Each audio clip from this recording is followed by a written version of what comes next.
রবিবারের খাবার নিয়ে বসে গেছি।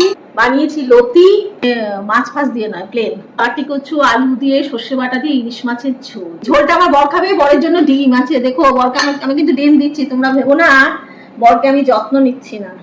মেয়ের জন্য চিকেন প্যাটি আর মুসুরির ডাল হচ্ছে। আমাদের বাড়িতে 1 গামলা ঝোল, মাছ হচ্ছে কম, যেহেতু আমি একা খাবো।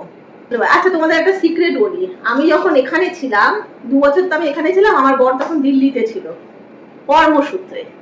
তখন রান্নার মহিলা যে ছিলেন তাকে মাছ এনে দেওয়া হতো, মাছের ঝোল খেতে ভালোবাসে তো, মাছ এনে দেওয়া হতো বড় মাছের, কাতলা মাছের। সেই মাছের ঝোল বানাতো আর বলতো মাছগুলো নিয়ে চলে যাও, ঝোলটাও খাবে।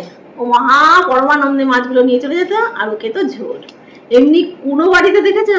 এই হচ্ছে আমাদের বাড়ি। একটুখানি ডাল আছে, তুমি যদি খেতে চাও খেতে পারো। তো এই হচ্ছে ব্যাপার। এই বিরল বিরল ঘটনা, দৃশ্য আগামী আসবে, সেগুলো তোমরা দেখতে থাকো। চলো।